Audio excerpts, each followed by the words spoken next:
All right, let's talk about an asset that you have right now that you can't see, you can't touch, and it won't show up on any bank statement. But it might just be one of the most powerful resources you'll ever have. We're talking about your social capital.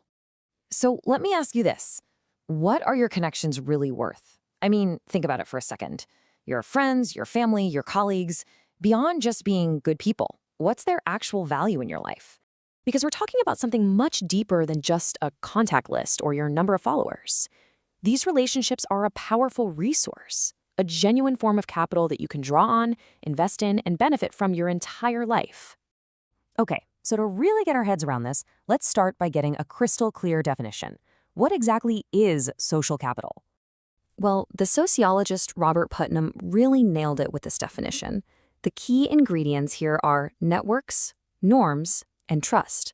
So you can think of it as the web of people you know, the unspoken rules that make you help each other out, and the trust that actually allows you to work together for a common good. Now, here's the thing. Social capital isn't just one big blob. It really breaks down into two main types. On one side, you've got your bonding capital. This is your inner circle, your ride or die crew, the people you can call at 3 a.m. for anything. Then, on the other side, you have bridging capital. This is your wider network. It's like a bridge to new worlds. These are the acquaintances and colleagues who connect you to a new job, a new idea, or a new perspective. And you really need both to succeed. So that all sounds great in theory, right? But what happens when this stuff gets put to the test in the real world? Let's look at what happens to our networks when a global crisis really hits. Think back to when the pandemic first started. All of the formal support systems we usually rely on, governments, banks, large organizations, they were just completely stretched to their breaking point. For millions of people, that official safety net just disappeared. And that brings us right here to this community in Bandar Lampung, Indonesia. When all those formal systems failed them, what did the people here have left? Each other. Their informal networks, their social capital became their absolute lifeline. And this wasn't an isolated story. This was happening all over the globe. I mean, look at this research from Pakistan. A study of over 300 small informal businesses found that official support was, well, minimal, is putting it gently. So if help wasn't coming from there, where did they turn? This chart tells the whole story, doesn't it? Just look at that tiny little sliver for formal institutions. Now look at those massive sections for family, friends, and community support. It's not even a contest. Social capital overwhelmingly stepped in to fill that massive void. And the crucial point here is that these personal networks weren't just a nice to have. No way. They were the primary engine that powered survival, resilience, and eventually recovery for so many people and businesses around the world. But the power of these connections goes way beyond moments of crisis. It actually shapes our everyday lives in ways you might not even imagine, from our physical health all the way to our digital networks. So let's start with a really surprising connection.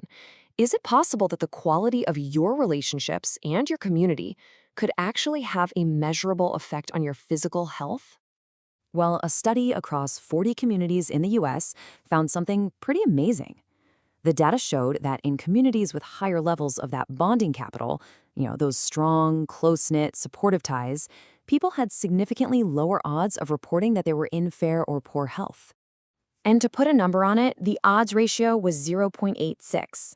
Now, what that means in plain English is that for every step up in a community's bonding capital, the likelihood of a resident reporting poor health dropped by 14%. That's a clear protective effect. Strong community bonds are literally good for your health. Okay, so this all leads to a very 21st century question. In our world of likes, shares, and follows, does social media actually build any real, meaningful social capital? Well, the answer is a bit complicated. On the one hand, social media is fantastic for maintaining our strong, bonding ties with the people we already love. But its real secret power might be in activating our weaker, bridging ties. Think about it. That huge network of acquaintances can be an incredible source of information or opportunity, but you often have to be intentional. You have to send that message or ask that specific question to unlock its value. And this digital bridging capital has a massive impact in the business world. A study of Chinese small and medium-sized businesses found that their foreign social networks had a stronger positive effect on their global business goals than even their domestic networks did. Digital connections are basically erasing borders and creating entirely new opportunities. So let's pull all of this together. What does this actually mean for you? How can you start thinking about your own relationships as an asset that you can actually cultivate? Okay, here are the key takeaways. First, social capital is a real asset built on relationships and trust. Second, you need both kinds. Bonding capital is what nurtures you, while bridging capital is what connects you to new things. We've seen how it's an incredibly powerful tool for resilience in a crisis, how it has a measurable impact on our health, and how new digital platforms are offering us totally new ways to build and use it. Which really leaves us with one final practical thought. This isn't just something to know about, it's something to do.